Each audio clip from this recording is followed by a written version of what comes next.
Hello everyone, now we are starting with the next question number 1 and 2 direct method.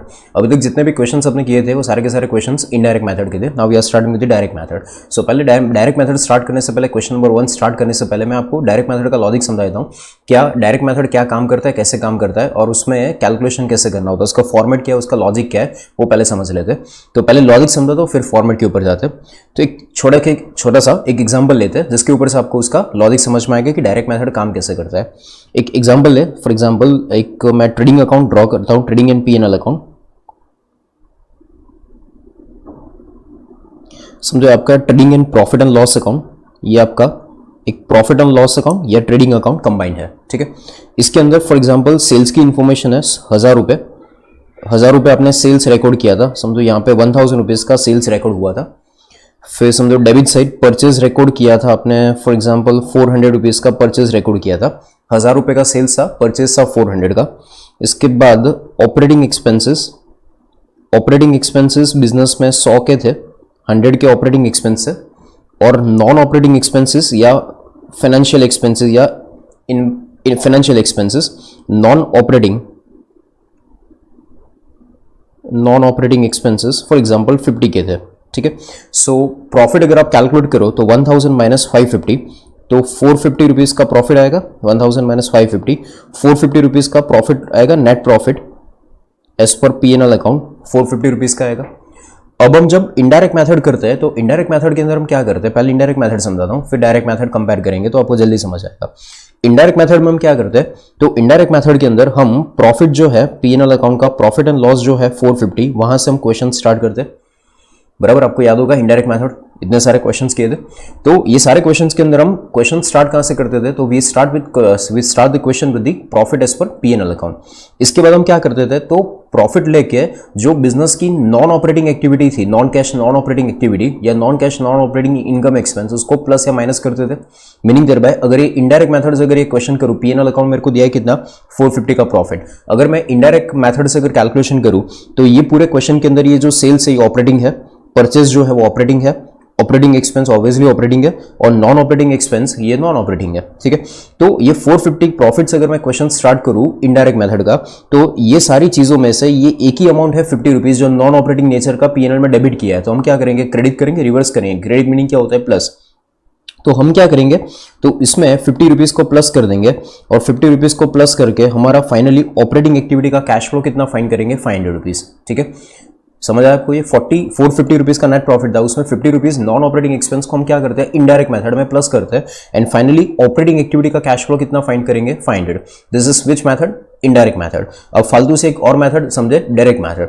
ये direct method क्या करता है, तो direct method क्या करता है, सारी चीजों को ये हमने जो कैलकुलेशन किया ये पूरा इनडायरेक्ट वे किया, रिवर्स कैलकुलेशन किया। इनडायरेक्ट मेथड का नाम इनडायरेक्ट क्यों पड़ा, तो हमने रिवर्स कैलकुलेशन किया। अब डायरेक्ट मेथड का नाम डायरेक्ट क्यों पड़ा वो समझो। तो डायरेक्ट मेथड के हम सब कैलकुलेशन डायरेक्ट करेंगे, मीनिंग समझो सेल्स की इंफॉर्मेशन है, यहां पे इनडायरेक्ट मेथड में हम ऑपरेटिंग चीजों को कंसीडर नहीं करते हैं। इनडायरेक्ट मेथड के अंदर ऑपरेटिंग चीजों को कंसीडर नहीं करते, खाली नॉन ऑपरेटिंग चीजों को हम प्लस माइनस करते हैं, ठीक है। डायरेक्ट मेथड के अंदर हम नॉन ऑपरेटिंग चीजों को कंसीडर नहीं करेंगे, खाली ऑपरेटिंग चीजों को कंसीडर करेंगे। मीनिंग देयर बाय, सेल्स कितना था 1000, तो यहां पे ऑपरेटिंग एक्टिविटी क्या करेगा, सेल्स से चालू करेगा। सेल्स 1000 था, इसमें से परचेज माइनस करेंगे कितना 400 और ऑपरेटिंग एक्सपेंस कितना था 100। तो 1000 में से परचेज ऑपरेटिंग एक्सपेंस, परचेज जो है वो ऑपरेटिंग एक्टिविटी 400 माइनस करेंगे, ऑपरेटिंग एक्सपेंस 100 का माइनस करेंगे एंड 1000 में से ये माइनस करो तो नेट आंसर क्या आएगा, 500 आएगा।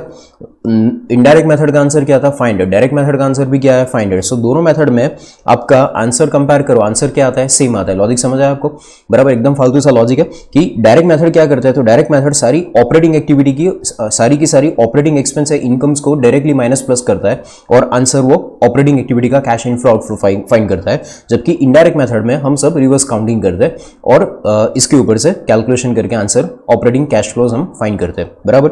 यानी हम क्या कर रहे हैं, इनडायरेक्ट मेथड वापस एक बार P&L अकाउंट में से समझाऊं तो P&L अकाउंट में से नेट प्रॉफिट हम स्टार्ट करके नेट प्रॉफिट में 50 रुपीज को ऐड करते हैं और यहां पे डायरेक्ट मेथड में 1000 से स्टार्ट करके 1000 में से ये 500 को माइनस करते हैं, आंसर तो अल्टीमेटली सेम ही रहेगा।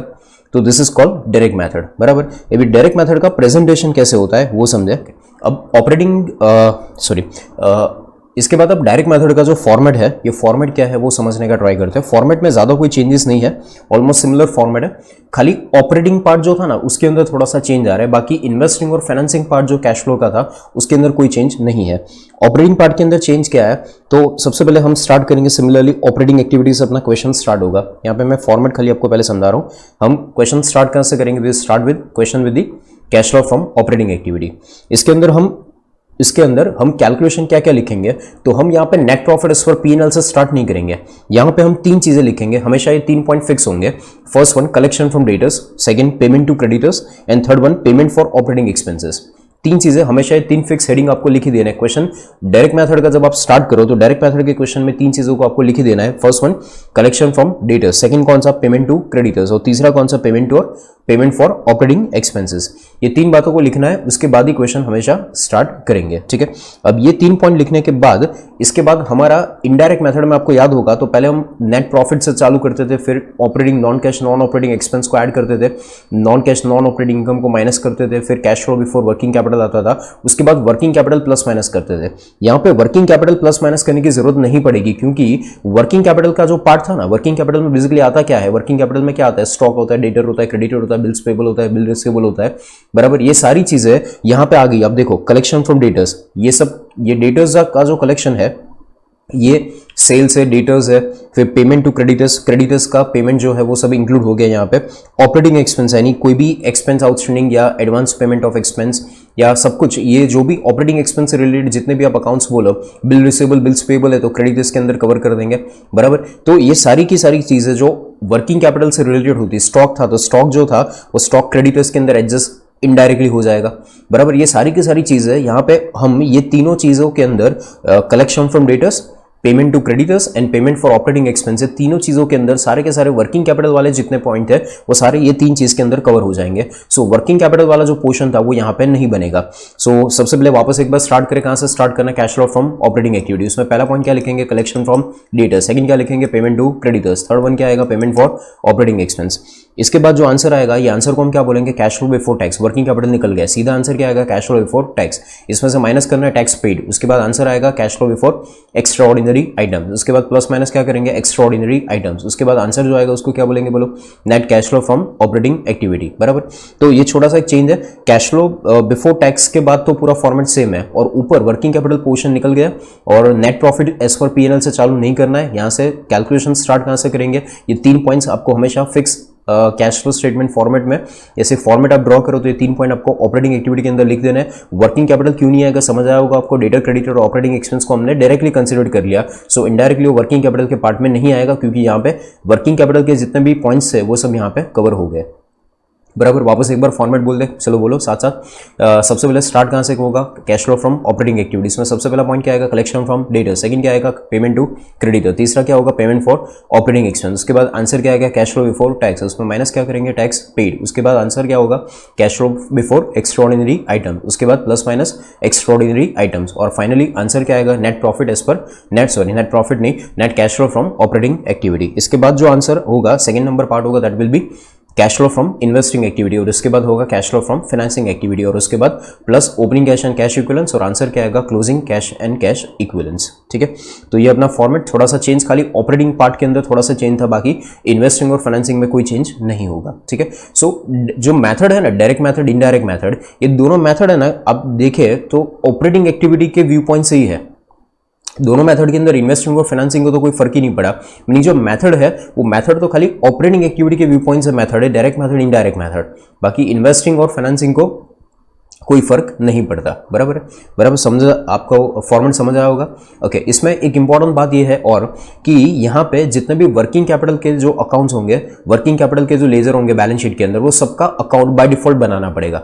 मैंने आपको इनडायरेक्ट मेथड में बोला था कि अकाउंट का कोई कौन सा अकाउंट बनेगा कौन सा नहीं बनेगा, ऐसा कोई फिक्स होता नहीं है। अकाउंट बनेगा नहीं बनेगा वो डिपेंड किस पे करता है, तो अकाउंट बनेगा नहीं बनेगा डिपेंड करता है कि आपका एडजस्टमेंट अमाउंट और ओपनिंग क्लोजिंग का डिफरेंस मैच होता है कि नहीं होता, उसके ऊपर अकाउंट बनेगा कि नहीं बनेगा डिपेंड करता है। यहाँ पे आपको बाय डिफॉल्ट कुछ अकाउंट बनाने पड़ेंगे। कौन से? तो जितने भी वर्किंग कैपिटल के पोर्शन होंगे, वर्किंग कैपिटल, अब इनडायरेक्ट मेथड में वर्किंग कैपिटल को अकाउंट नहीं बनाते थे, एक भी अकाउंट वर्किंग कैपिटल का नहीं बनाते थे, सीधा वर्किंग कैपिटल का डिफरेंस कहाँ लिखते थे? कैश फ्लो स्टेटमेंट में वर्किंग कैपिटल के चेंज के अंदर लिखते थे।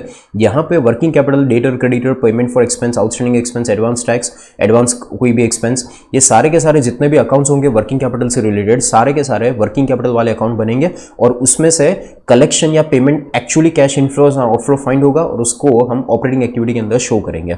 बराबर। बाय डिफॉल्ट वापस एक बार अकाउंट्स कौन से बाय डिफॉल्ट अकाउंट बनेंगे? वर्किंग कैपिटल के जितने भी अकाउंट बैलेंस शीट में हो उसके सारे अकाउंट आपको बनाने पड़ेंगे और उसमें से आपको फाइंड करना पड़ेगा नेट इनफ्लोज एंड आउटफ्लो क्या हुआ और उसको फिर हम कहाँ पे शो करेंगे? तो उसको कैश फ्लो स्टेटमेंट के अंदर फाइनली शो करेंगे। बराबर। तो ये फॉर्मेट आपको समझ में आया होगा।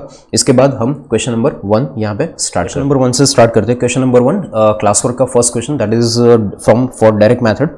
क्वेश्चन ऐसा है, from the following summary cash account of पाकी limited prepare cash flow statement for the year 31st March 2017 in accordance with AS3 revise using direct method। Question में स्पेसिफिकली यहाँ पे क्या बोला है, कौन सी मेथड से कैलकुलेशन करना है? तो आपको स्पेसिफिक क्वेश्चन में आपको बोला है कि डायरेक्ट मेथड अप्लाई करो, तो आपको डायरेक्ट मेथड से क्वेश्चन करना है। The company does not have any cash equivalence, company के पास कोई कैश इक्विवेलेंस नहीं है, कैश है बट कैश इक्विवेलेंस नहीं है। आपको क्या दिया है क्वेश्चन के अंदर? आप देखो तो आपको पीएनएल बैलेंस शीट आपको नहीं दिया है, आपको क्या दिया है? आपको क्वेश्चन में कैश अकाउंट दिया है एंड कैश अकाउंट के ऊपर से आपको क्या करना है? कैश फ्लो स्टेटमेंट बनाना है। कौन सी मेथड से? डायरेक्ट मेथड से। ठीक है, तो आपको एक कैश अकाउंट दिया है, कोई एडजस्टमेंट्स नहीं है, एक छोटा सा कैश अकाउंट है जिसके ऊपर से कैश फ्लो स्टेटमेंट बनाएंगे। तो सबसे पहले कैश अकाउंट के अंदर आप देखो, कैश अकाउंट आपको दिया है फॉर द ईयर 31 मार्च 2017 का आपको कैश अकाउंट दिया है। सबसे पहला काम ये करो कि आप फॉर्मेट ड्रॉ कर लो। तो फॉर्मेट के अंदर direct method cash flow statement, सबसे पहले cash flow from operating activity, उसके अंदर 3 point, collection from debtors, payment to creditors, payment for operating expenses, उसके बाद cash flow before tax minus tax paid, cash flow before extraordinary items plus minus extraordinary items, then after cash flow from operating activity, फिर investing और financing activity and opening cash and cash equivalence और closing answer. Okay, अब अपना question start कहाँ से होगा? तो यहाँ पे आपको कहीं पे भी पीएनएल अकाउंट से चालू नहीं करना है, आपको डायरेक्ट मेथड से क्वेश्चन करना है। तो डायरेक्ट मेथड के अंदर एक एक करके पॉइंट पढ़ते जाते हैं, एक पूरा आपको जो कैश अकाउंट दिया है उसके एक एक करके पॉइंट पढ़ते जाते हैं और कहाँ पे कौन सी इन्फॉर्मेशन आएगी उसको रिकॉर्ड करते जाते हैं। सबसे पहले आपको देखो तो कैश अकाउंट का ओपनिंग बैलेंस आपको कितना दिया है? 20। तो कैश अकाउंट का ओपनिंग कहाँ पे लिखेंगे? तो ऑब्वियसली आपके पास एक ही जगह है कैश अकाउंट का ओपनिंग लिखने के लिए, कहाँ पे? लास्ट में opening cash and cash equivalence कितना था? 20 था। तो यहाँ पे लिख देते हैं आउटर कॉलम में 20 opening cash and cash equivalence. बराबर, ये कैश अकाउंट का ओपनिंग आया था। इसके बाद कैश अकाउंट का ओपनिंग हो गया। इसके बाद बोला है सेकंड नंबर का पॉइंट है issue of equity share. First हो गया, second one issue of equity share. Issue of equity share बोला है 10। इक्विटी शेयर इशू करना कौन सी एक्टिविटी का पार्ट होता है? तो इन्वेस्टिंग फाइनेंसिंग एक्टिविटी का। तो फाइनेंसिंग एक्टिविटी में इनफ्लो हो रहा है, तो इनफ्लो में शो करेंगे इसको। तो इनफ्लो के अंदर फाइनेंसिंग एक्टिविटी में cash flow from financing activity. तो इसके अंदर फर्स्ट नंबर का point that is issue of equity share.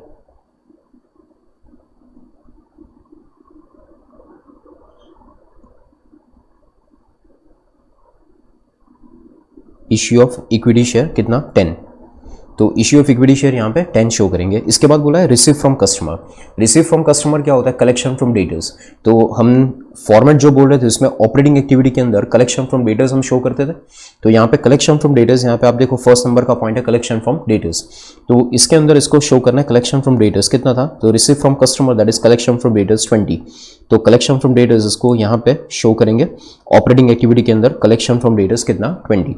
इसके बाद नेक्स्ट पॉइंट है सेल ऑफ फिक्स एसेट। अब sale of fix asset meaning कौन सी एक्टिविटी? इन्वेस्टिंग एक्टिविटी का पार्ट होता है सेल ऑफ फिक्स एसेट। तो फिक्स एसेट सेल करना इन्वेस्टिंग एक्टिविटी, इनफ्लो होगा आउटफ्लो होगा, तो 30 का इनफ्लो होगा इन्वेस्टिंग एक्टिविटी। तो यहाँ पे इन्वेस्टिंग एक्टिविटी में point number 1 that is sale of fix asset.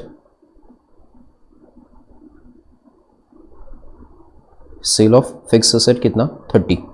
Sale of fix asset 30। Okay, ये रिसिप्ट साइड खत्म हो गया कैश फ्लो का। On the credit side meaning payment side, तो क्रेडिट साइड बोला है सबसे पहले पेमेंट टू सप्लायर कितना? पेमेंट टू सप्लायर कितना है? 5। पेमेंट टू सप्लायर कहाँ पे आना चाहिए? तो ऑपरेटिंग एक्टिविटी का पार्ट होता है payment to supplier. Supplier meaning कौन? क्रेडिटर। तो क्रेडिटर्स का जो पेमेंट है इसको हम शो करेंगे पेमेंट टू क्रेडिटर्स के अंदर। 5 रुपये का आउटफ्लो था, 5 रुपये हमने पे किया था, तो उसको आउटफ्लो में शो करेंगे। इसके बाद परचेज ऑफ फिक्स एसेट 10। तो फिक्स एसेट खरीदना ये इन्वेस्टिंग एक्टिविटी का पार्ट होता है, तो that is purchase of fix asset 10। यहाँ पे इन्वेस्टिंग एक्टिविटी के अंदर इसको शो कर देंगे purchase of fix asset. Purchase of fix asset कितना 10, बराबर, inflow sorry outflow, purchase of fix asset minus sign से शो करेंगे। इसके बाद नेक्स्ट पॉइंट, कैश अकाउंट के अंदर ऑपरेटिंग ओवरहेड एक्सपेंसेस या ऑपरेटिंग एक्सपेंसेस है 2 और वेजेस एंड सैलरी है 3। ये दोनों के दोनों ऑपरेटिंग एक्सपेंसेस, ये ओवरहेड नहीं ऑपरेटिंग एक्सपेंस समझना, या ओवरहेड भी ऑपरेटिंग एक्सपेंस का ही पार्ट है। तो ये ऑपरेटिंग एक्सपेंस एक है 2 रुपए के, एक है वेजेस एंड सैलरी 3, ये दोनों के दोनों ऑपरेटिंग एक्सपेंस का पार्ट है। और ये टोटल 5 रुपए हमने ऑपरेटिंग एक्सपेंस पे किया है। एंड ऑपरेटिंग एक्सपेंस अगर आपने पे किया है तो अपना ऑपरेटिंग एक्टिविटी के अंदर एक 3rd नंबर का पॉइंट है, that is payment for operating expenses. तो वो दोनों अमाउंट का टोटल करके यहाँ पे डायरेक्टली माइनस कर देंगे 5 रुपए, 2 और 3 टोटल करके 5 रुपए पेमेंट फॉर ऑपरेटिंग एक्सपेंसेस करके माइनस करके देंगे, बराबर, क्योंकि ये दोनों के दोनों ऑपरेटिंग एक्सपेंस और वेजेस सैलरी दोनों ऑपरेटिंग एक्सपेंस है, दोनों को वहां पे आउटफ्लो शो करेंगे। इसके बाद है टैक्सेशन, टैक्स पेड 2। तो टैक्स पेड का यहाँ पे स्पेसिफिक अलग सा टैब होता है टैक्स पेड, तो यहाँ पे इसको शो कर देंगे, tax paid amount 2 rupees outflow show करेंगे। इसके बाद डिविडेंड 8 का पे किया था। डिविडेंड पे करना कौन सी एक्टिविटी, फाइनेंसिंग एक्टिविटी। तो फाइनेंसिंग एक्टिविटी के अंदर 2nd नंबर का पॉइंट यहाँ पे डिविडेंड पेड,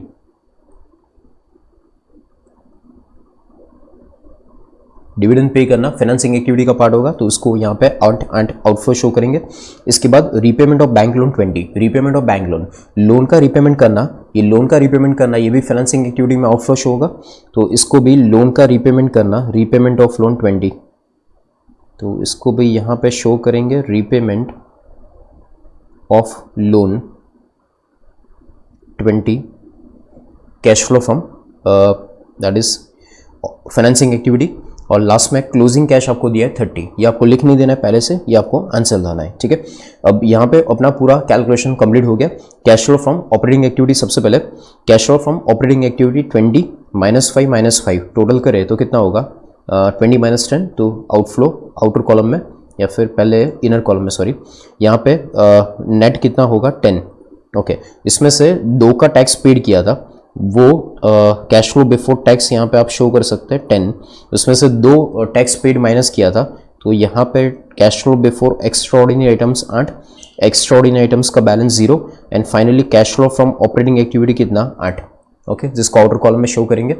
इसके बाद है cash flow from investing activity. Investing activity का आंसर कितना 30 - 10 20, और फाइनेंसिंग एक्टिविटी का आंसर, तो financing activity 28 - 10 that is 18। And finally total करें फाइनली, तो ऑपरेटिंग एक्टिविटी का आंसर था 8, उसमें इन्वेस्टिंग एक्टिविटी 20 ऐड करो और फाइनेंसिंग एक्टिविटी 18 माइनस करो और opening cash and cash equivalents 20 add करो। सो ऑपरेटिंग का answer 8 + 20 28, 28 - 18 10, 10 + 20, so closing cash and cash equivalents आएगा 10 + 20, it should be 30।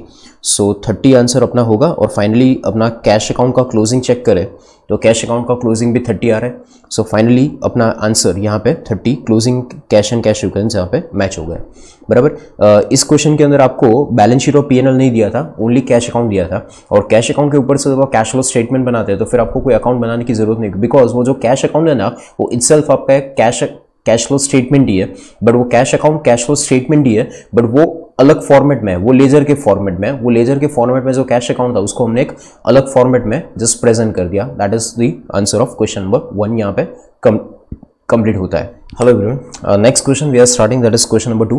Question number 2 again direct method का क्वेश्चन है। क्वेश्चन पहले देख ले क्या क्या इन्फॉर्मेशन आपको दी है।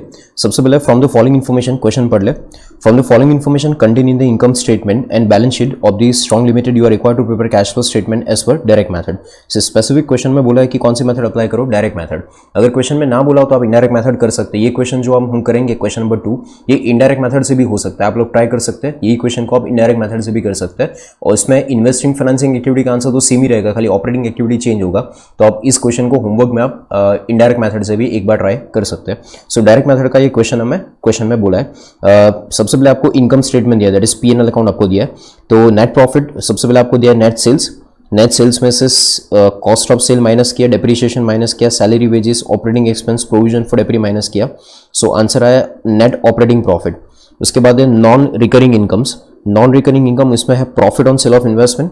इसके बाद प्रॉफिट आया करंट ईयर का, प्रॉफिट करंट ईयर का आया। Retained earnings, retained earnings meaning ये होता है प्रीवियस ईयर का प्रॉफिट, ये करंट ईयर का प्रॉफिट नहीं, ये प्रीवियस ईयर का प्रॉफिट है रिटेन अर्निंग्स। और उसमें से dividend declare and paid during the year, dividend माइनस किया, एंड फाइनली आंसर आया profit as per PNL, profit as per PNL account on 31 March 2014। इसके बाद balance sheet information is given. बैलेंस शीट के अंदर देखो तो fix assets given, fix assets के अंदर है land, building, equipments. Current assets में है कैश बैलेंस, करंट एसेट्स के अंदर है cash balance, debtors, stock, advances. On the liability side share capital, PNL account balance, creditors, outstanding expense, income tax payable and accumulated depreciation. यहाँ पे लिखा है accumulated depreciation on building and equipment is given 192 and 211। Okay, so meaning question में आपको क्या दिया है, तो क्वेश्चन में आपको पीएनएल भी दिया है, बैलेंस शीट भी दिया है, और इसके ऊपर से आपको डायरेक्ट मेथड से आपको क्वेश्चन करना है। अब क्वेश्चन के अंदर आप बैलेंस शीट में आप देखो तो लास्ट में एक इंपॉर्टेंट पॉइंट था, ये वाला एक इंपॉर्टेंट पॉइंट था। यहाँ पे आपको लायबिलिटी साइड, ये लायबिलिटी साइड है, इसमें आपको एक्यूमुलेटेड डेप्रिसिएशन आपको दिया है। एक्यूमुलेटेड डेप्रिसिएशन का मीनिंग क्या होता है, प्रोविजन फॉर डेप्री। आपको याद होगा क्वेश्चन नंबर फर्स्ट क्वेश्चन से, मीनिंग जो अपने क्वेश्चन में थर्ड नंबर से क्वेश्चन से अपना चैप्टर स्टार्ट किया था, उसी क्वेश्चन से मैं आपको ये चीज समझा रहा हूँ कि जब बैलेंस शीट के अंदर लायबिलिटी साइड अगर आपको प्रोविजन फॉर डेप्रिसिएशन अकाउंट मिले या एक्यूमुलेटेड डेप्रिसिएशन या टोटल डेप्रिसिएशन ऐसा कुछ लिखा हुआ मिले तो समझना कि ये टोटल एक्यूमुलेटेड डेप्रिसिएशन है, प्रोविजन फॉर डेप्री अकाउंट है। और दूसरा पॉइंट आपको याद हो तो जब प्रोविजन फॉर डेप्री अलग से मेंटेन होता है तो असेट्स अकाउंट में जो असेट की वैल्यू होती है हमेशा कॉस्ट पे होती है। बैलेंस शीट के अंदर अगर प्रोविजन फॉर डेप्री मेंटेन किया है, अगर बैलेंस शीट के अंदर प्रोविजन फॉर डेप्री अलग से मेंटेन किया है तो इसका मीनिंग क्या होगा, तो बैलेंस शीट में जो असेट्स की वैल्यू है वो कौन सी वैल्यू है, कॉस्ट प्राइस पे है। तो ये जो बिल्डिंग और इक्विपमेंट की जो वैल्यू आपको दी है 576 और 921, ये कॉस्ट प्राइस है, और उसका total depreciation land and building और इक्विपमेंट का टोटल डिप्रिसिएशन जो है बिल्डिंग इक्विपमेंट का, ये टोटल डेप्रिसिएशन अभी तक का आपको अलग से दिया है। सो बैलेंस शीट में कॉस्ट अलग है और उसका जो डेप्रिसिएशन है टोटल डेप्रिसिएशन अभी तक का ये अलग है। बराबर समझ में आया होगा आपको। ओके, इसके बाद नीचे लिखा है कॉस्ट ऑफ इक्विपमेंट सोल्ड 115200। ये एक लौता इस क्वेश्चन का एडजस्टमेंट है कि कॉस्ट ऑफ इक्विपमेंट सोल्ड 115200, हमने कुछ इक्विपमेंट सेल किया होगा और उसमें से इक्विपमेंट जो सेल किया था उसकी कॉस्ट प्राइस आपको दे दी है कितना, 115200, and there are no other adjustments, कुछ भी बाकी नहीं है। तो क्वेश्चन में कोई एडजस्टमेंट्स नहीं एक्सेप्ट ये जो लास्ट में एक इन्फॉर्मेशन दी है cost of investment sold, equipment sold, इसके सिवा और कोई इन्फॉर्मेशन नहीं है। तो आपको क्वेश्चन में इन्फॉर्मेशन में क्या दिया है, तो एक पीएनएल दिया है और एक बैलेंस शीट दी, जिसके ऊपर से आपको क्या करना है, कैश फ्लो स्टेटमेंट बनाना है। कौन सी मेथड से, तो एज पर दी डायरेक्ट मेथड। बराबर, तो जब अपना कैलकुलेशन स्टार्ट करें तो सबसे पहले काम क्या करेंगे, तो सबसे पहले फॉर्मेट ड्रॉ कर लो। तो मैंने यहाँ पे फॉर्मेट ड्रॉ करके रखा है, cash flow statement question number 2 direct method से। बराबर, डायरेक्ट मेथड का फॉर्मेट हमने ड्रॉ करके रखा है, एंड आप भी एक बार फॉर्मेट ड्रॉ कर लीजिए, उसके बाद क्वेश्चन स्टार्ट करते हैं। सो कैलकुलेशन स्टार्ट करें तो सबसे पहला काम आप क्वेश्चन पीएनएल से भी स्टार्ट कर सकते हैं और बैलेंस शीट से भी क्वेश्चन स्टार्ट कर सकते हैं। अपने पास पहले पीएनएल अकाउंट का बैलेंस है तो पीएनएल से स्टार्ट करते हैं। तो पीएनएल में सबसे आपको पहले क्या दिया है, तो नेट सेल्स दिया है आपको 40,32,000। अब मुझे ये बताओ क्या ये नेट सेल्स जो है या ये जो सेल्स है क्या ये पूरा का पूरा कलेक्शन हो गया होगा, क्योंकि हमारा जो क्वेश्चन का स्टार्टिंग होता है ऑपरेटिंग एक्टिविटी, तो ऑपरेटिंग एक्टिविटी में सबसे पहले हम लिखते हैं कलेक्शन फ्रॉम डेटर्स। मैं यहाँ पे सेल्स नहीं लिखता हूँ, सेल्स तो कैश में भी होता है, नॉन कैश भी होता है। तो यहां पे मुझे क्या लिखना है, collection from debtors, collection from debtors. इसके साथ साथ अगर फॉर एग्जांपल कैश सेल्स भी हुआ है तो यहां पे हम कैश सेल्स की इंफॉर्मेशन भी ऐड कर ही देंगे। Collection from debtors includes what, cash sales. और similarly payment to creditors includes what, payment of cash purchase, payment of cash purchase. जैसे कलेक्शन फ्रॉम डेटर्स में कैश सेल्स इंक्लूड है तो कलेक्शन पेमेंट टू क्रेडिटर्स में क्या include करेंगे, cash purchase. बराबर, ये चीज इसमें इंक्लूड है, ये बाय डिफॉल्ट समझिएगा। ठीक है, इसके बाद पहला नंबर का पॉइंट वापस एक बार मैं रिपीट करता हूं, नेट सेल्स आपको दिया 40,32,000। अगर ये सेल्स टोटल 40,32,000 अगर ये टोटल सेल्स हुआ है तो ये जो सेल्स की अमाउंट है 40,32,000 जो सेल्स की अमाउंट है, क्या ये पूरा का पूरा कलेक्शन हो गया होगा, बिल्कुल नहीं। क्योंकि बैलेंस शीट के अंदर आप देखो तो बैलेंस शीट में असेट साइड आपको डेटर्स का बैलेंस आपको दिया है, यहाँ पे डेटर्स का ओपनिंग और क्लोजिंग आपको यहाँ पे दिया है। बैलेंस शीट में पहले प्रीवियस ईयर की फिगर्स है, ये ओपनिंग है 268 ओपनिंग है, 297 क्लोजिंग है। तो डेटर्स का ओपनिंग क्लोजिंग है और सेल्स भी हुआ है। तो इसका मीनिंग ये हुआ कि जो सेल्स हुआ है पूरा का पूरा कलेक्शन हुआ नहीं होगा। तो आपको क्या करना पड़ेगा, तो उसके लिए मैंने आपको बोला था कि जितने भी वर्किंग कैपिटल के रिलेटेड ट्रांजैक्शंस है हम वर्किंग कैपिटल के सारे अकाउंट बनाएंगे और वो अकाउंट्स बना के आपको फाइंड करना पड़ेगा कि कलेक्शन फ्रॉम डेटर्स कितना है, क्योंकि सेल्स की जो फिगर है वो कलेक्शन फ्रॉम डेटर्स शो नहीं करती। तो आपको सेल्स की फिगर को ट्रांसफर करना पड़ेगा डेटर्स में और डेटर्स अकाउंट आपको बताएगा कि कलेक्शन फ्रॉम डेटर्स कितना हुआ था। तो वर्किंग कैपिटल अकाउंट, हम जितने भी वर्किंग कैपिटल के जो ट्रांजेक्शन है उसके सारे अकाउंट बनाएंगे, बराबर। तो उसका अकाउंट बनाते हैं, सबसे पहले एक एक करके अकाउंट बनाते जाएंगे। सबसे पहले बना देता हूं मैं आपको डेटर्स अकाउंट यहां पे। तो यहां पे डेटर्स अकाउंट बना देते हैं, फर्स्ट अकाउंट। जैसे जैसे अकाउंट्स आते जाएंगे बनाते जाएंगे, आपको जरूरत नहीं है कि सारे के अकाउंट आप पहले से ड्रॉ करके रखो, आपको पहले से ड्रॉ करके रखना हो तो भी रख सकते हैं।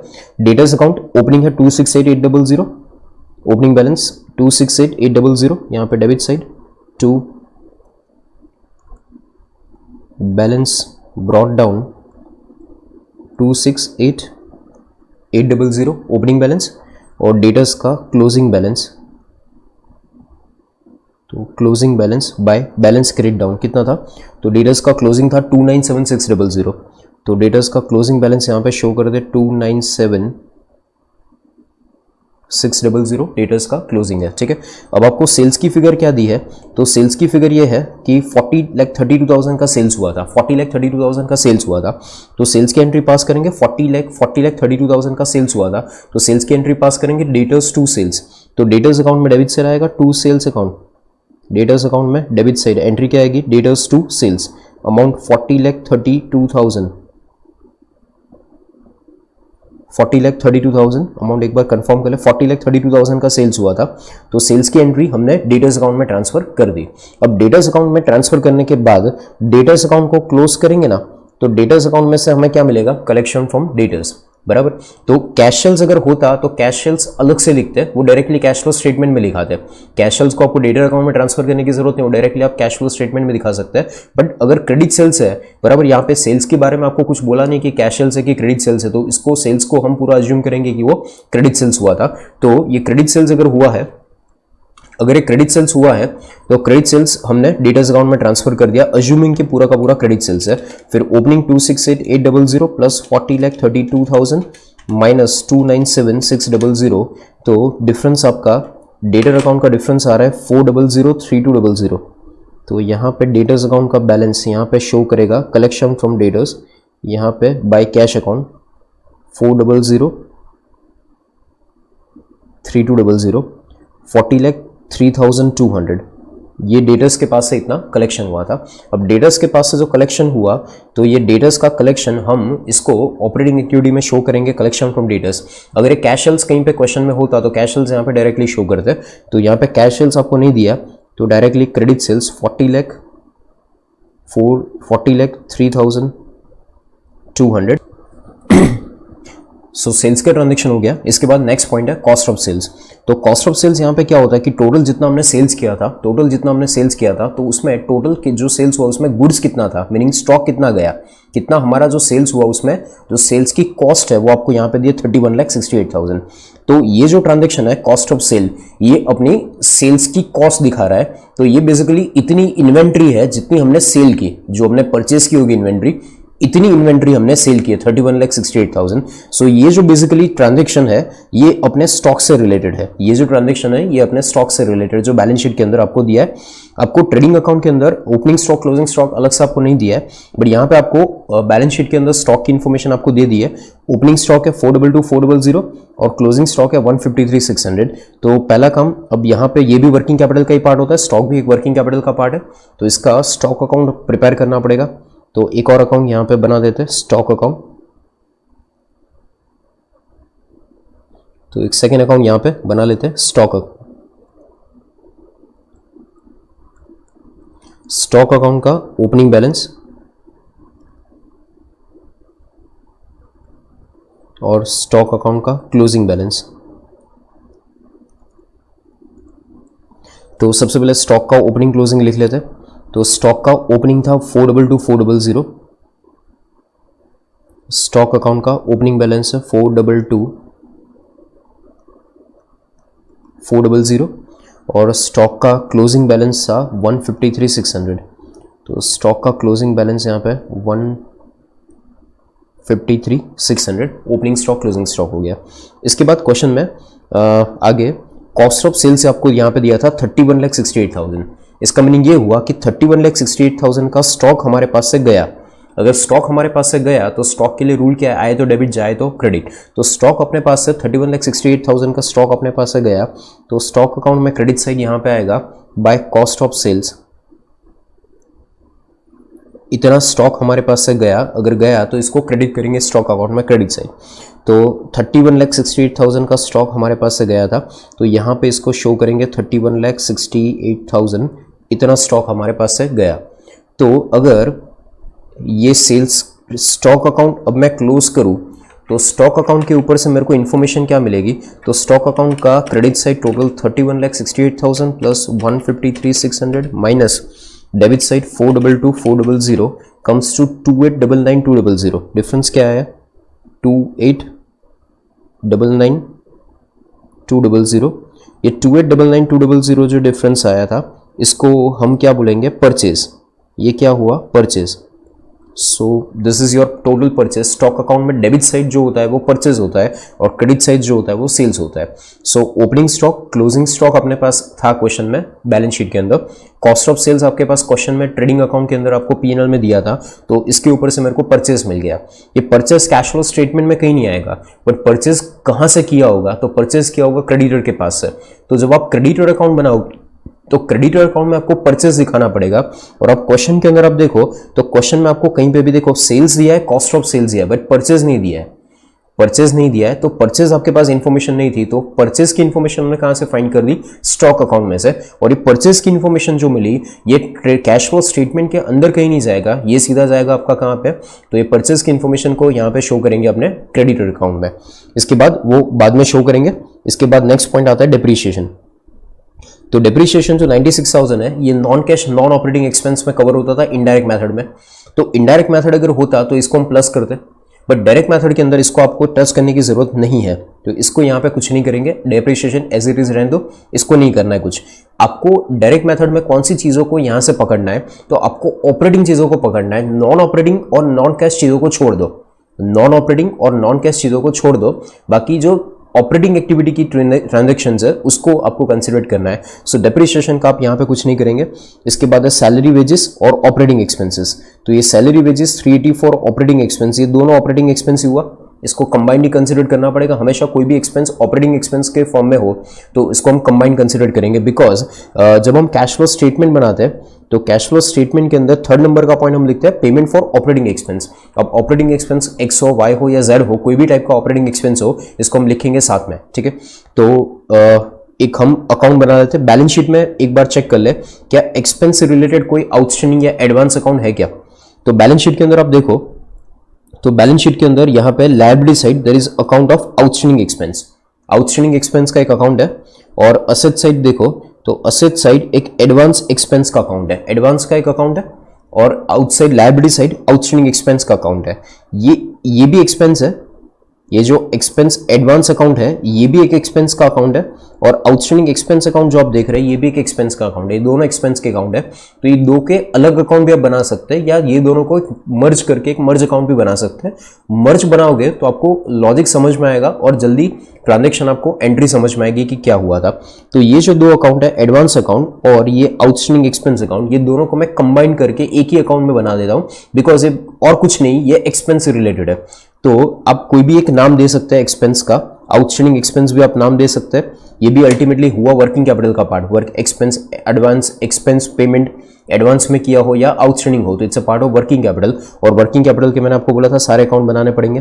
तो यहाँ पे अकाउंट एक और अकाउंट बना लेते हैं, दैट इज कौन सा अकाउंट बना रहे, तो हम अकाउंट बना रहे आउटस्टैंडिंग एक्सपेंस अकाउंट या एडवांस एक्सपेंस अकाउंट, बराबर। तो यहां पे अकाउंट ड्रॉ कर लेते हैं।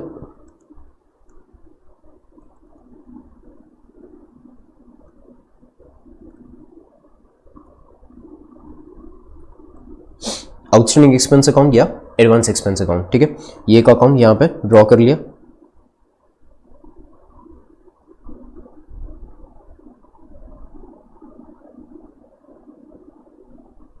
ओके, आउटस्टैंडिंग एक्सपेंस अकाउंट और एडवांस एक्सपेंस अकाउंट, ये एक अकाउंट हमने ड्रॉ कर लिया, ठीक है। अब यहाँ पे आउटस्टैंडिंग या एडवांस एक्सपेंस अकाउंट के अंदर ट्रांजेक्शन्स कौन कौन से रिकॉर्ड करेंगे वो समझो।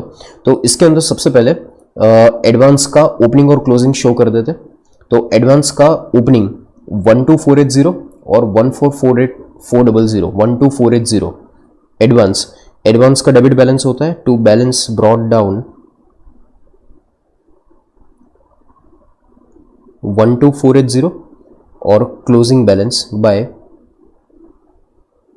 बैलेंस कैरिड डाउन 14400, 12480, 14400, ये एडवांस का ओपनिंग लिख दिया।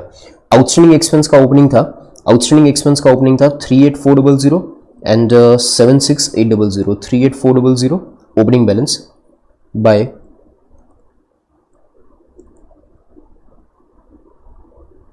बैलेंस ब्रॉट डाउन वापस एक बार 38400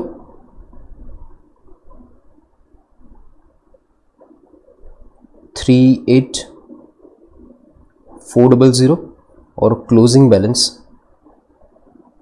balance carried down, closing balance will be 76800, balance carried down 76800। तो हमने एडवांस एक्सपेंस और आउटस्टैंडिंग एक्सपेंस का अकाउंट बना दिया, कंबाइंड अकाउंट बना दिया। एडवांस एक्सपेंस जो था उसका डेबिट बैलेंस होगा, सो ओपनिंग एडवांस का जो पेमेंट था उसका ओपनिंग डेबिट होगा और closing credit side, meaning debit balance ये दोनों। इसके बाद आउटस्टैंडिंग एक्सपेंस का ओपनिंग बैलेंस जो होगा वो क्रेडिट होगा और closing balance on the debit side, बराबर। सो एक अकाउंट हमने बना दिया कंबाइंड अकाउंट एक्सपेंस का। अब बैलेंस शीट ट्रेडिंग अकाउंट अगर आप देखें तो इसके बाद ट्रेडिंग अकाउंट में देखो तो यहाँ पे दो एक्सपेंस है, 3,84,000 एंड 1,28,000, 3,84,000 एंड 1,28,000, टोटल करें तो 5,12,000 होता है दोनों का। अब ये मुझे ये बताओ कि सैलरी वेजेस अगर पीएनएल अकाउंट में डेबिट हुआ है, ऑपरेटिंग एक्सपेंस अगर पीएनएल अकाउंट में डेबिट हुआ है, तो क्या ये पूरा का पूरा पेमेंट हुआ होगा? जरूरी नहीं है कि पूरा का पूरा पेमेंट हुआ होगा, क्योंकि जब आप पीएनएल अकाउंट में कोई भी एक्सपेंस आप डेबिट करते हो तो वो ड्यू बेसिस पे रिकॉर्ड करते हो। ड्यू बेसिस का मीनिंग ये होता है ड्यू हो गया बट पेमेंट हुआ कि नहीं हुआ कंफर्म नहीं है। तो सैलरी वेजेस और ऑपरेटिंग एक्सपेंस जो आपको पीएनएल अकाउंट में डेबिट दिख रहा है, ये जरूरी नहीं कि पेमेंट हुआ होगा। ओके, पेमेंट नहीं हुआ होगा इसीलिए तो आउटस्टैंडिंग एक्सपेंस अकाउंट बनाया बैलेंस शीट के अंदर। तो इसका मीनिंग ये हुआ कि सैलरी वेजेस और ऑपरेटिंग एक्सपेंस की पहले एंट्री क्या पास की होगी, तो ये दोनों को कंबाइंड एंट्री पास करूँ, ये दोनों एक्सपेंस की कंबाइंड एंट्री पास करूँ। तो पहली एंट्री ऐसी नॉर्मली कोई भी एक्सपेंस अब ड्यू होता है तो एंट्री होती है expense to outstanding expense and then outstanding expense to cash. जब वो एक्सपेंस पे होता है बाद में तो एंट्री होती है, पहली एंट्री क्या होती है एक्सपेंस टू आउटस्टैंडिंग एक्सपेंस। जब वो एक्सपेंस ड्यू होता है तो एंट्री होती है एक्सपेंस टू आउटस्टैंडिंग एक्सपेंस। जब फिर वो एक्सपेंस पेमेंट होता है तो पेमेंट की एंट्री होती है आउटस्टैंडिंग एक्सपेंस टू कैश। तो ये टोटल करे तो 5,12,000 का टोटल हो रहा है। सैलरी वेजेस और ऑपरेटिंग एक्सपेंस का टोटल करे तो 5,12,000 हो रहा है। तो 5,12,000 की टोटल सबसे पहले एंट्री क्या पास की होगी, एक्सपेंस टू आउटस्टैंडिंग एक्सपेंस। तो यहाँ पे एक्सपेंस टू आउटस्टैंडिंग एक्सपेंस, मैं यहाँ पे अमाउंट अलग अलग लिखता हूँ, सैलरी वेजेस एंड बाय दूसरा कौन सा था, एक सैलरी वेजेस और दूसरा ऑपरेटिंग एक्सपेंस 384,128, 384 और second operating expenses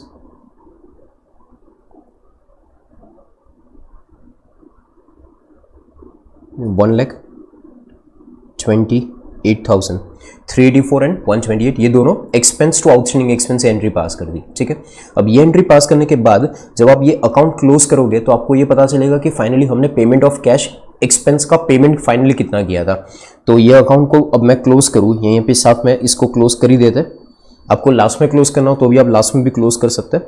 credit side का टोटल है 38400 plus 3,84,000 plus 1,28,000 plus 14400 minus 12480 minus 76800, तो डिफरेंस आ रहा है 475,520। डेबिट से डिफरेंस आ रहा है 475,520। ये जो डिफरेंस आया, ये डिफरेंस आपने पूरा कैश में पे किया होगा, तो इसकी एंट्री पास की होगी एक्सपेंस टू कैश 475,520। ये पूरा हमने एक्सपेंस पे किया होगा और एक्सपेंस जब पे किया होगा तो एंट्री पास की होगी 475,520 की आउटस्टैंडिंग एक्सपेंस टू कैश। अब ये कैश में पेमेंट हुआ, अगर ये कैश में पेमेंट हुआ तो यहाँ पे अपना थर्ड नंबर का जो पॉइंट है वो हमें मिल गया, पेमेंट फॉर ऑपरेटिंग एक्सपेंस 475,520। इसको यहाँ पे हम माइनस साइन से शो करेंगे, पेमेंट ऑफ एक्सपेंस 475,520। मीनिंग जो आपको पीएनएल अकाउंट में इंपॉर्टेंट थिंग ये है कि पीएनएल अकाउंट में जो आपको एक्सपेंस दिख रहा है वो ऑपरेटिंग एक्सपेंस को यहाँ पे सीधा सीधा शो नहीं करना है। अगर बैलेंस शीट के अंदर कोई भी आउटस्टैंडिंग एक्सपेंस या एडवांस एक्सपेंस का बैलेंस हो तो सबसे पहले वो एक्सपेंस जो आपने पीएनएल में डेबिट किया था, रिकॉर्ड किया था, उसको पहले वो अकाउंट में ट्रांसफर करो और अकाउंट में से फाइंड करो कि एक्चुअल कितना पेमेंट हुआ था, और वो पेमेंट जो एक्चुअल हुआ था उसी को यहाँ पे हम शो करेंगे। सो ये एक्सपेंस वाला पॉइंट कंप्लीट हुआ यहाँ पे। इसके बाद है provision for taxation 140,800। Provision for taxation अब यूजुअली जो करते हैं वही करना है। टैक्स प्रोविजन का अकाउंट बनाएंगे। यहाँ पे बैलेंस शीट में लायबिलिटी साइड टैक्स प्रोविजन की अमाउंट है ओपनिंग 19200, क्लोजिंग है 21,120। तो पहले टैक्स प्रोविजन का एक अकाउंट बना लेते हैं। हर क्वेश्चन में जो आप बनाते हैं सिमिलरली एक अकाउंट टैक्स प्रोविजन का।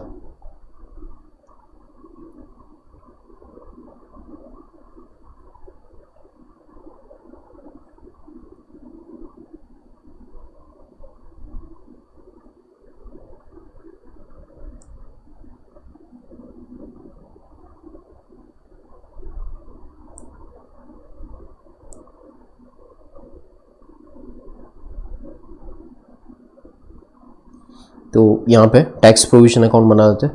अकाउंट का heading tax provision account. Tax provision account में opening balance and closing balance, opening balance, balance brought down, और closing balance, balance credit down. तो टैक्स प्रोविजन का ओपनिंग क्लोजिंग देख लो।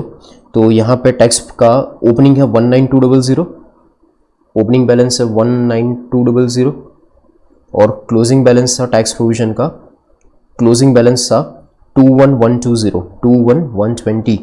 सो यहाँ पे टैक्स प्रोविजन का क्लोजिंग 21,120 ये क्लोजिंग बैलेंस होगा। फिर फाइनली करंट ईयर का टैक्स प्रोविजन कितना हुआ था, ये ओपनिंग क्लोजिंग हमने शो किया। अब वापस पीएनएल में ट्रेडिंग अकाउंट में आ जाता है कि करंट ईयर का टैक्स प्रोविजन कितना था। तो करंट ईयर का टैक्स प्रोविजन था 140,800। तो करंट ईयर का टैक्स प्रोविजन 140,800 जो टैक्स प्रोविजन हुआ था। तो टैक्स प्रोविजन की एंट्री क्या होगी, तो टैक्स प्रोविजन की एंट्री होगी PNL to tax provision 140,800, 140,800 tax provision की एंट्री होगी पीएनएल टू टैक्स प्रोविजन। ठीक है, अब ये पीएनएल टू टैक्स प्रोविजन हुआ। अगर इनडायरेक्ट मेथड होता तो इसको हम क्या करते हैं, पीएनएल में एडबैक भी करते हैं, बट यहाँ पे आपको एडबैक वैडबैक कुछ नहीं करना है। आपको सीधा टैक्स प्रोविजन अकाउंट में से आपको ये फाइंड करना है कि टैक्स कितना पे हुआ था। तो 19200 प्लस 140,800 माइनस करे 21,120, तो आंसर आ रहा है 138,880। डिफरेंस आ रहा है 138,880। ये जो डिफरेंस आया था, ये डिफरेंस आपका टोटल टैक्स पेड होगा। तो फाइनली टैक्स प्रोविजन अकाउंट में डिफरेंस जो आया उसको क्या मानेंगे, तो ये टोटल इतना टैक्स पेड है, तो इसकी एंट्री होगी टैक्स प्रोविजन टू कैश और बैंक 138,880। तो इसकी एंट्री 138,880, यहाँ पे टैक्स पेड के हेड में इसको शो करेंगे 138,880। टैक्स पेड के हेड में इसको शो करेंगे 138,880। ओके, इसके बाद टैक्स प्रोविजन हो गया। इसके बाद ऑपरेटिंग प्रॉफिट इन लोगों ने फाइंड करके दिखा है, इसका आपको कुछ नहीं करना है। इसके बाद नॉन रिकरिंग इनकम, इसमें है profit on sale of equipment. अब ये profit on sale of equipment जो है, बेसिकली इक्विपमेंट सेल करने से प्रॉफिट हुआ था, तो इसका कहीं ना कहीं अकाउंट प्रिपेयर करना पड़ेगा। तो ये पॉइंट के ऊपर हम पूरा ट्रांजेक्शन कवर करते हैं कि प्रॉफिट जो हुआ था उसकी एंट्री क्या होगी, इक्विपमेंट सेल किया था। तो अकाउंट में आपको बैलेंस शीट में इक्विपमेंट का बैलेंस दिया है, बिल्डिंग और इक्विपमेंट का बैलेंस दिया है। और साथ साथ आपको याद होगा कि क्वेश्चन में बिल्डिंग और इक्विपमेंट का प्रोविजन फॉर डेप्रिसिएशन अलग दिया था। इसका मीनिंग मैंने आपको बोला था कि जब आपको प्रोविजन फॉर डेप्रिसिएशन का बैलेंस आपको अलग दिया हो क्वेश्चन में, तो इसका मीनिंग असेट अकाउंट का जो बैलेंस है वो कॉस्ट प्राइस पे है, और उसका जो टोटल डेप्रिसिएशन है वो लायबिलिटी साइड आपको अलग से दिया है। तो आपको इसके लिए 2 अकाउंट बनाने पड़ेंगे, इनफैक्ट 3 अकाउंट बनाने पड़ेंगे। एक कॉस्ट का अकाउंट बनाएंगे, असेट अकाउंट, दूसरा एक अकाउंट बनाएंगे प्रोविजन फॉर डेप्री अकाउंट, और जब इसको बेचना होता है तो आपको याद होगा फाउंडेशन में पढ़ा था कि जब असेट को बेचना होता है तो एक तीसरा अकाउंट भी बनता है जिसको बोलते हैं हम असेट डिस्पोजल अकाउंट। तो ये 3 अकाउंट हम पहले बना लेते हैं, उसके बाद फिर वापस ये एडजस्टमेंट के ऊपर आएंगे। ये 3 अकाउंट मैं इसलिए बना रहा हूँ क्योंकि आप वैसे 3 अकाउंट ना बनाओ और 2 अकाउंट बनाओ तो भी आपको समझ में तो आ ही जाएगा, बट आपने जो मेथड से पढ़ा है, जो लॉजिक से पढ़ा है, वो आपको ज्यादा लॉजिक वहीं पे क्लियर होगा। सो मैं 3 ही अकाउंट बनाता हूँ, disposal account, okay, so 3 account हम बनाएंगे। पहला account asset account, that is building equipment account. Second account का नाम होगा प्रोविजन फॉर डेप्री अकाउंट। तीसरा अकाउंट है असेट डिस्पोजल अकाउंट। सबसे पहले बिल्डिंग इक्विपमेंट का जो ओपनिंग बैलेंस था, बिल्डिंग इक्विपमेंट का ओपनिंग 5,76,000 एंड 921,600, 5,76,000 बिल्डिंग का opening balance to balance brought down 5,76,000 building का ओपनिंग बैलेंस, और क्रेडिट साइड बिल्डिंग का closing balance, balance credit down. Balance credit down में कितना था 921,600, तो यहाँ पे 921,600 इसका क्लोजिंग बैलेंस 921। बट ये दोनों के जो दोनों बैलेंस आप शो कर रहे हो, बिल्डिंग इक्विपमेंट का ओपनिंग क्लोजिंग जो शो कर रहे हो, ये पूरा का पूरा कॉस्ट प्राइस है। इसके बाद प्रोविजन फॉर डेप्री का बैलेंस, तो प्रोविजन फॉर डेप्री का बैलेंस आप देखो तो ये है 1,92,000 एंड 211,200, 1,92,000 प्रोविजन फॉर डेप्री का बैलेंस 1,92,000 और closing balance 211,200, balance credit down 211,200 बराबर। ये प्रोविजन फॉर डेप्री का ओपनिंग क्लोजिंग हुआ, असेट अकाउंट का ओपनिंग क्लोजिंग हो गया, प्रोविजन फॉर डेप्री का ओपनिंग क्लोजिंग हो गया, ठीक है। अब ट्रांजैक्शन जो अपने जहां पे हम अटके थे वहां पे जाते वापस एक बार, जहां पे हमने स्टॉप किया था क्वेश्चन, हमने स्टॉप किया था profit on sale of equipment 19,200, profit के हमने स्टॉप किया था। प्रॉफिट हुआ है 19,200 का प्रॉफिट हुआ इक्विपमेंट सेल करने पे। लास्ट में आपको याद होगा एक ट्रांजैक्शन लिखा था, एक लॉट एक ट्रांजैक्शन था, cost of equipment sold is 115,200। जो हमने इक्विपमेंट सेल किया है उसकी कॉस्ट कितनी है 115,200, ठीक है। तो एक एक करके ट्रांजैक्शंस मैच करना स्टार्ट करते हैं। आपको समझो ये ओपनिंग बैलेंस है बिल्डिंग एंड इक्विपमेंट अकाउंट का, जो ओपनिंग बैलेंस है कॉस्ट प्राइस है, ओपनिंग कॉस्ट है। आपको क्या बोला है, ये पूरा 5,76,000 कॉस्ट प्राइस है। अब जब हम असेट सेल करते हैं तो उसकी जो कॉस्ट प्राइस होती है दैट इज 115,200। जब आपको याद होगा प्रोविजन फॉर डेप्री का कंसेप्ट, जब हम असेट को सेल करते हैं तो जो असेट सेल हुई इसकी कॉस्ट और उसका डेप्री पूरा असेट डिस्पोजल अकाउंट में ट्रांसफर होता है। जब असेट सेल करते हैं तो उसकी जो असेट सेल हुई इसकी कॉस्ट और उसका पूरा डेप्री हम असेट डिस्पोजल अकाउंट में ट्रांसफर करते हैं। तो यहाँ पे कॉस्ट प्राइस है कितनी 115,200, तो 115,200 जो असेट की कॉस्ट है इसको हम कहाँ ले जाएंगे असेट डिस्पोजल अकाउंट में। तो बिल्डिंग अकाउंट में क्रेडिट साइड करेंगे, यहाँ पे क्रेडिट साइड लिखेंगे by asset disposal account. Asset जो सेल की उसकी कॉस्ट भी डिस्पोजल में जाएगी और जो असेट सेल की उसका डेप्री जो है वो भी असेट डिस्पोजल अकाउंट में जाएगा। तो सबसे पहले असेट डिस्पोजल में हमने ट्रांसफर कर दिया 115,200, जो असेट की कॉस्ट थी वो कॉस्ट को हमने असेट डिस्पोजल में ट्रांसफर कर दिया। और ये 5,76,000 जो ओपनिंग है उसके अंदर वो इंक्लूड था, तो इसको रिमूव करने के लिए यहाँ पे असेट अकाउंट में क्रेडिट किया। एंड असेट अकाउंट में अगर क्रेडिट किया तो साथ में असेट डिस्पोजल अकाउंट में डेबिट करना पड़ेगा। तो असेट डिस्पोजल अकाउंट में डेबिट से रहेगा asset disposal account debit to asset account, to asset account का मीनिंग बिल्डिंग इक्विपमेंट अकाउंट 115,200 बराबर असेट डिस्पोजल अकाउंट में डेबिट सेल आ जाएगा। इसके बाद अब क्वेश्चन में आप फाइंड करो कि करंट ईयर का डेप्रिसिएशन आपको कहीं पे क्वेश्चन में आपको दिया होगा। हम यहाँ पे है profit on sale of equipment. Question जब हमने किया था तो क्वेश्चन में एक जगह पे ये डेप्रिसिएशन आपको दिया था जिसकी हमने कैश फ्लो स्टेटमेंट में इफेक्ट नहीं दी थी। कैश फ्लो स्टेटमेंट में इसकी कोई इफेक्ट नहीं आएगी, बट ये डेप्रिसिएशन अकाउंट में तो शो कर सकते हैं।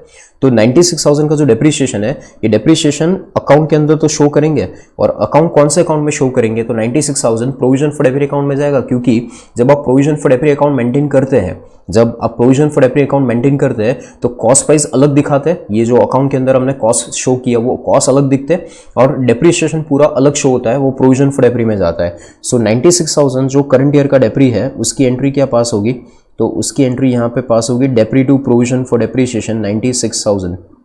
डेप्री की एंट्री क्या पास करेंगे, डेप्री टू प्रोविजन फॉर डेप्री कितना 96,000, डेप्री टू प्रोविजन फॉर डेप्री 96,000, ठीक है। अब हमने असेट अकाउंट में से जो असेट सेल की थी, जो असेट अकाउंट में से जो असेट सेल की थी उसकी कॉस्ट को हमने डिस्पोजल में ट्रांसफर कर दिया। अब जो असेट हमने सेल की उसका डेप्रिसिएशन भी डिस्पोजल अकाउंट में जाएगा। अब यहाँ पे आप देखो हमने अकाउंट बनाया प्रोविजन फॉर डेप्री अकाउंट, तो प्रोविजन फॉर डेप्री में क्रेडिट साइड का टोटल करें 1,92,000 प्लस 96,000 माइनस 211,200, डिफरेंस आ रहा है 76800। प्रोविजन फॉर डेप्रिसिएशन अकाउंट का डिफरेंस क्या आ रहा है 76800। ये 76800 क्या डिनोट करेगा, तो इतना डेप्रिसिएशन ओपनिंग जो 192 जो आपको दिख रहा है, ये 1,92,000 जो ओपनिंग बैलेंस है, ये ओपनिंग बैलेंस के अंदर ये 76800 इंक्लूड है। ओपनिंग बैलेंस जो 1,92,000 डेप्रिसिएशन है अप टू प्रीवियस ईयर तक का, उसमें ये 76800 इंक्लूड है। तो जब हमने असेट सेल की तो उसका डेप्रिसिएशन, जैसे असेट सेल की तो उसकी कॉस्ट प्राइस को हमने डिस्पोजल अकाउंट में ट्रांसफर कर दिया, तो उसका डेप्री भी डिस्पोजल अकाउंट में ट्रांसफर होगा। बट उसका डेप्री कितना था वो क्वेश्चन में नहीं मेंशन किया, कि असेट की बुक वैल्यू भी मेंशन नहीं की और असेट की टोटल अभी तक का डेप्री कितना प्रोवाइड हुआ वो भी क्वेश्चन में मेंशन नहीं किया है। तो 76800 जो डिफरेंस आया ये प्रोविजन फॉर डेप्री अकाउंट का, डेप्री की अमाउंट आपको क्वेश्चन में दे दी है, तो अकाउंट का जो डिफरेंस आया ये क्या डिनोट करेगा, तो ये डिनोट करेगा कि इतना डेप्रिसिएशन की जो आपने असेट सेल की उसका टोटल डेप्रिसिएशन इतना था, जो कहां पे ले जाएंगे असेट डिस्पोजल अकाउंट में। तो प्रोविजन फॉर डेप्री अकाउंट में डेबिट साइड आएगा to asset disposal account, to asset यहां पे शो करेंगे टू असेट डिस्पोजल अकाउंट कितना 76800, और इसको असेट डिस्पोजल अकाउंट में क्रेडिट साइड शो करेंगे by provision for depre account, by provision for depre account 76800 76800। So आपको अब देखो असेट डिस्पोजल अकाउंट में जो असेट सेल की उसकी कॉस्ट मिल गई, जो असेट सेल की उसका डेप्री मिल गया, ये दोनों का आप डिफरेंस करो तो 115200 माइनस 76800 माइनस करो ओपनिंग और ये डेबिट और क्रेडिट का डिफरेंस करो तो 38400 आता है। एंड 38400 की जो असेट है ये बुक वैल्यू आई, इसको हमने सेल किया था प्रॉफिट पे, कितने में सेल किया वो क्वेश्चन में आपको नहीं मेंशन किया, तो क्वेश्चन में आपको ये मेंशन किया है कि इसको हमने 19,200 प्रॉफिट से सेल किया था। तो असेट डिस्पोजल का ये जो डेबिट क्रेडिट का डिफरेंस आया, ये डिफरेंस आया, मैं यहाँ पे नीचे लिख देता हूँ उसको, डिफरेंस को 115200, यहाँ पे मैं शो करता हूँ 115200 असेट की कॉस्ट थी, उसका डेप्री कितना था 76800 उसका डेप्री था बराबर। तो कॉस्ट और डेप्री का डिफरेंस निकाले तो कितना आ रहा है 38400, यहाँ पे डिफरेंस आ रहा है 38400। ये 38400 जो आंसर आया ये असेट की बुक वैल्यू है, ये असेट की बुक वैल्यू को हमने प्रॉफिट से सेल किया, 38,400 की असेट को हमने प्रॉफिट पे सेल किया। और कितना प्रॉफिट किया था, तो इसमें हमने प्रॉफिट किया था 19,200 का। सो 38,400 में 19,200 ऐड करो तो 38,400 प्लस 19,200 ऐड करो तो आंसर आएगा 57600। ये 57600 जो आंसर आया this is called sale value. ये क्वेश्चन में आपको नहीं दी है, ये सेल वैल्यू ये क्वेश्चन में आपको नहीं दी है, तो सेल की अमाउंट आपको मिल गई 57600। तो सेल्स की एंट्री भी असेट डिस्पोजल अकाउंट में होगी, जब असेट डिस्पोज करेंगे डिस्पोज ऑफ करेंगे तो उसकी सेल की एंट्री प्रॉफिट लॉस की एंट्री सब कुछ ये असेट डिस्पोजल अकाउंट में शो करेंगे। तो सेल्स की एंट्री यहाँ पे होगी, नॉर्मली हम सेल्स की एंट्री करते हैं बैंक टू असेट, उसकी जगह एंट्री होगी bank to asset disposal, entry होगी बैंक टू असेट डिस्पोजल। तो यहाँ पे बाय बैंक अकाउंट आएगा 57600, ये सेल्स की एंट्री हुई। और प्रॉफिट हुआ था कितना, तो 19,200 का प्रॉफिट हुआ था। प्रॉफिट की एंट्री नॉर्मली हम क्या करते हैं असेट टू पीएनएल करते हैं ना, यहाँ पे असेट टू पीएनएल की जगह क्या होगा asset disposal to PNL, entry क्या होगी असेट डिस्पोजल टू पीएनएल 19,200, और ये अकाउंट में से ये 19,200 आपको पीएनएल अकाउंट में ट्रांसफर किया हुआ दिख रहा है।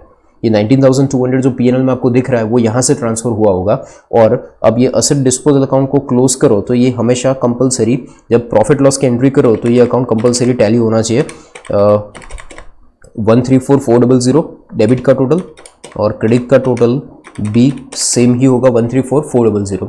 सो डिस्पोजल अकाउंट यहाँ पे अपना क्लोज हो गया। ठीक है, डिस्पोजल अकाउंट क्लोज हो गया, असेट अकाउंट क्लोज करना बाकी है। प्रोविजन फॉर डेप्री अकाउंट हमने क्लोज कर दिया, प्रोविजन फॉर डेप्री क्लोज कर दिया, असेट डिस्पोजल अकाउंट क्लोज कर दिया। असेट अकाउंट लास्ट में क्लोज करेंगे, देखेंगे कोई एडजस्टमेंट कोई है क्या। तो असेट डिस्पोजल अकाउंट जब हमने क्लोज किया तो यहाँ से हमें एक ट्रांजेक्शन मिला, सेल्स की एंट्री मिली, सेल्स की वैल्यू मिली। तो सेल्स कितने में किया था 57600 पे सेल किया था, तो सेल्स की एंट्री आपको पास करनी पड़ेगी बैंक टू असेट डिस्पोजल। तो असेट सेल करेंगे तो ये इन्वेस्टिंग एक्टिविटी का पार्ट होता है, असेट सेल करना ये इन्वेस्टिंग एक्टिविटी का पार्ट होता है। तो इसको इन्वेस्टिंग एक्टिविटी के अंदर इसको शो करना पड़ेगा, तो इसको शो करो इन्वेस्टिंग एक्टिविटी के अंदर, यहाँ पे पॉइंट नंबर 1 करके इन्वेस्टिंग एक्टिविटी में इसको शो करेंगे। That is sale of investment, sale of fixed asset, you can say sale of building and equipment, sale of building and equipment। और वो sale of building and equipment कितने पे हुआ था, अमाउंट वापस एक बार ज़रा देख लें। तो इसको सेल किया था 57600 पे, तो 57600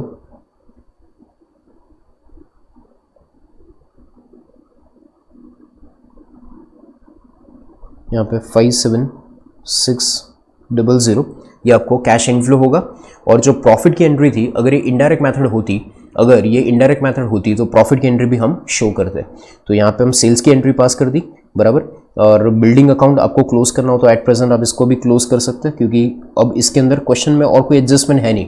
तो बिल्डिंग अकाउंट जो बाकी था उसको भी आपको क्लोज करना हो तो कर सकते हैं। Credit side total 1,152,000 plus 921,600 minus 5,76,000, difference आया 460,800 ये बिल्डिंग अकाउंट का डिफरेंस आया। तो इसको हम बोलेंगे कि ये बिल्डिंग परचेस किया होगा।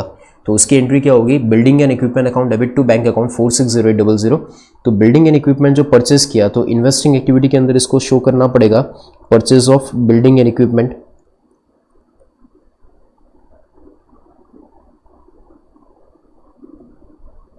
Purchase of building and equipment कितने का खरीदा था, तो खरीदा था 460,800। आउटफ्लो होगा, माइनस साइन से शो करेंगे, 460,800 माइनस साइन से शो करेंगे आउटफ्लो, ठीक है।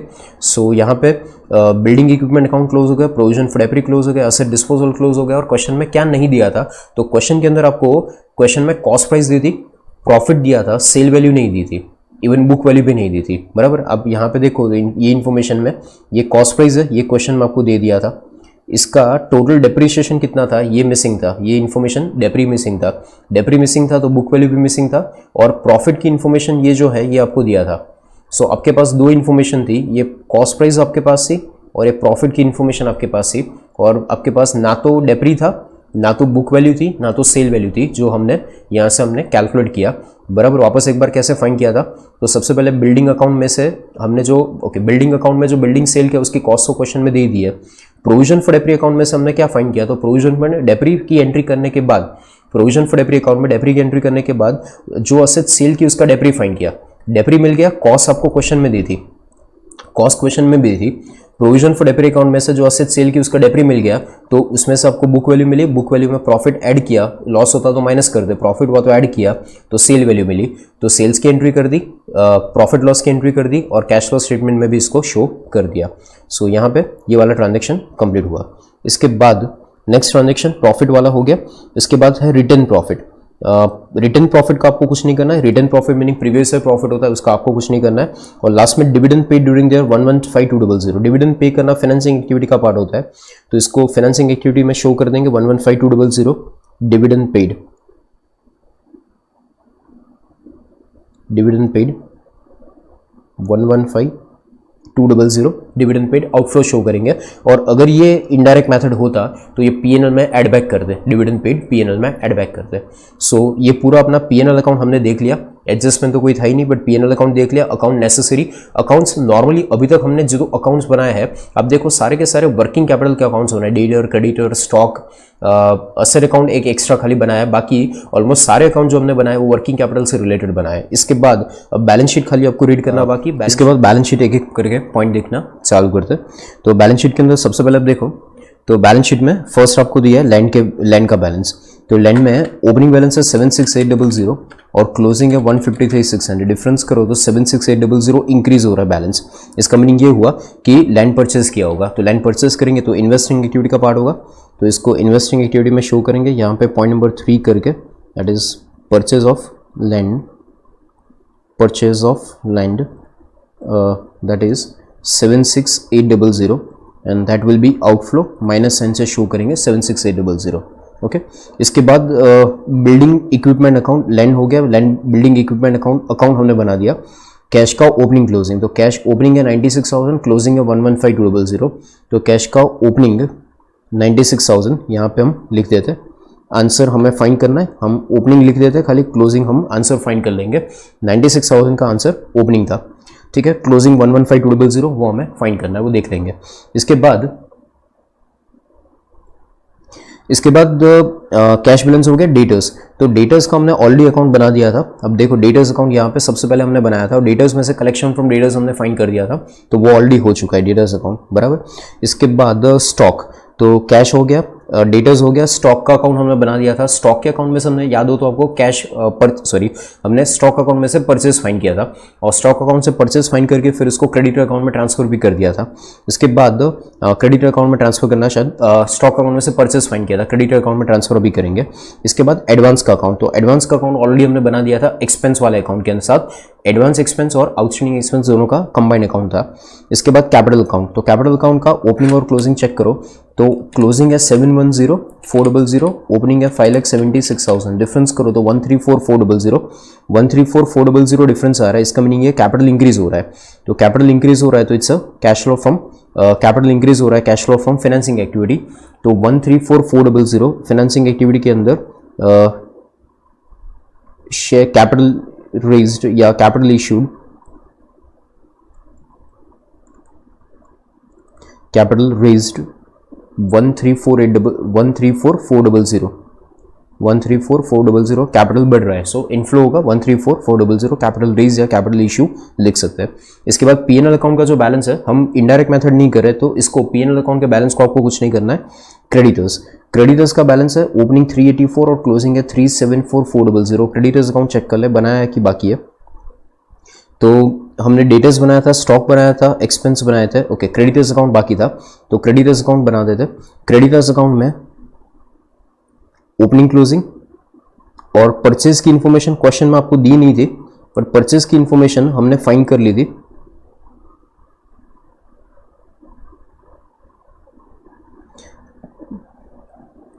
अकाउंट का heading creditors account,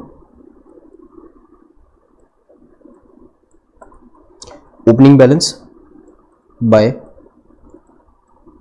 balance brought down और क्लोजिंग बैलेंस क्रेडिट डाउन। तो क्रेडिटर्स का ओपनिंग क्लोजिंग चेक कर ले तो क्रेडिटर्स का ओपनिंग है 3,84,000, क्रेडिटर्स ओपनिंग बैलेंस इज 3,84,000 और क्लोजिंग बैलेंस है क्रेडिटर्स का, क्लोजिंग बैलेंस है 384 और क्लोजिंग कितना है 374,400। तो 374,400 closing balance, 374,400 is a closing balance. अब क्रेडिटर्स अकाउंट में स्टॉक अकाउंट में से आपको क्या मिला था याद हो तो परचेज मिला था। तो परचेज की इंफॉर्मेशन क्वेश्चन में आपको नहीं दी थी, तो स्टॉक अकाउंट में से परचेज कितना मिला था 2899,200 ये परचेज हुआ था। तो परचेज की एंट्री क्या होगी, परचेज टू क्रेडिटर। क्वेश्चन में ऐसा अज्यूम करेंगे कि पूरा का पूरा जो परचेज है ये क्रेडिट परचेज है, कैश परचेज नहीं है, तो सीधा का सीधा इसको क्रेडिटर्स अकाउंट में ट्रांसफर कर देंगे। अमाउंट वॉज 2899,200, परचेज की एंट्री यहाँ पे 2899,200 ये परचेज हुआ था, तो परचेज की एंट्री क्रेडिटर्स अकाउंट में ट्रांसफर कर दी। अब क्रेडिटर्स अकाउंट को क्लोज करोगे तो क्रेडिटर्स अकाउंट में से पेमेंट टू क्रेडिटर्स मिल जाएगा आपको। तो payment to creditors 3,84,000 opening plus 2899,200 minus 374,400 2908 payment to creditor 2908,800। तो ये हमने क्रेडिटर्स को पेमेंट किया होगा, तो क्रेडिटर को पेमेंट करने की एंट्री होगी creditors to bank 2908,800 payment to creditors. और पेमेंट टू क्रेडिटर्स इसको कहाँ पे शो करेंगे, तो ऑपरेटिंग एक्टिविटी के अंदर हमने पेमेंट टू क्रेडिटर्स करके एक हेडिंग लिखा था, उसके अंदर इसको आउटफ्लो शो करेंगे। तो अमाउंट है 2908,800 2908,800 इसको माइनस साइन से शो करेंगे। इसके बाद क्रेडिटर्स हो गया। क्रेडिटर्स के बाद आउटस्टैंडिंग एक्सपेंस का हमने अकाउंट बना दिया था, इनकम टैक्स पेबल अकाउंट बना के हमने टैक्स पेड फाइन कर दिया था, और डेप्री की अमाउंट प्रोविजन फॉर डेप्री तो उसका अकाउंट बना दिया था, और लास्ट में जो एडजस्टमेंट था ये ऑलरेडी हमने कवर कर दिया था। So all transactions are done, adjustments are done, PNL balance sheet दोनों हो गया। अब टोटल करना स्टार्ट करते हैं। तो सबसे पहले टोटल करना स्टार्ट करें तो सबसे पहले यहाँ पे कैश फ्लो बिफोर टैक्स आपको मिलेगा, 3 एक्टिविटी का प्लस माइनस करें तो 4003,200 minus 2908,800 minus 475,520 618,880 cash flow before tax मिलेगा 618,880। ओके, इसमें से टैक्स पेड माइनस करो, तो इसमें से टैक्स पेड माइनस करो कितना था 138,880। तो आंसर आएगा आपका cash flow before extraordinary items, answer आएगा 4,80,000। इसमें एक्स्ट्राऑर्डिनरी एक्टिविटी उसमें कुछ है ही नहीं। सो ऑपरेटिंग एक्टिविटी का फाइनली कैश इनफ्लो कितना 4,80,000, जो आप सेकेंड कॉलम में भी लिख सकते हैं, 4,80,000 ऑपरेटिंग एक्टिविटी से हुआ। उसके बाद इन्वेस्टिंग एक्टिविटी, तो इन्वेस्टिंग एक्टिविटी आउटफ्लो 460,800 प्लस 76,800 और माइनस करो 57,600, तो इसका डिफरेंस भी आ रहा है 4,80,000 एंड 4,80,000 जो डिफरेंस आया ये माइनस साइन से आएगा क्योंकि माइनस का टोटल ज़्यादा है, और 480 यहाँ पे प्लस था और यहाँ पे 480 माइनस आया, तो ये ज़ीरो हो गया। ऑपरेटिंग और इन्वेस्टिंग का टोटल ज़ीरो हो गया। और उसके बाद फिनेंसिंग का, तो फिनेंसिंग का 134,400 माइनस 115,200 कम्स टू 19,200। फिनेंसिंग का टोटल आ रहा है 19,200 और फिनेंसिंग का टोटल 19,200 और उसमें 96,000 ओपनिंग कैश ऐड करो तो आंसर आपको मिलेगा 115,200। आंसर क्या मिलेगा 115,200। और फाइनली क्वेश्चन में लास्ट में closing cash and cash equivalence check कर लो, तो यहाँ पे closing cash and cash equivalence का आंसर कितना है 115,200। सो अपना जो आंसर है वो क्लोजिंग के साथ 115,200 closing cash and cash equivalence के साथ मैच हो जाएगा, ठीक है। So finally in this way this question is to be done.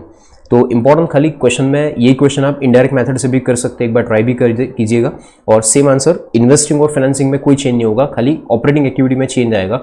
और ऑपरेटिंग एक्टिविटी में ये जितना हमने लिखा है इसके सिवाय बाकी सारी चीज़ों को हमने प्लस माइनस जैसे करते हैं वैसे आपको करना है। स्टार्ट करेंगे net profit as per P&L account से, ठीक है। सो ऑपरेटिंग एक्टिविटी का आंसर था 480 इन प्लस था, इन्वेस्टिंग का आंसर था 480 माइनस, फाइनेंसिंग का 19,200 और opening cash and cash equivalence था 96,000। सबका टोटल करें तो आंसर आ रहा है 115,200।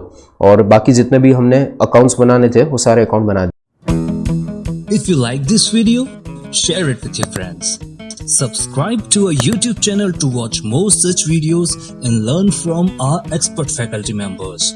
Press the bell icon to get regular notifications whenever we upload a new video. Download NDI mobile app to get complete CA course online. We value your support. Thank you for watching.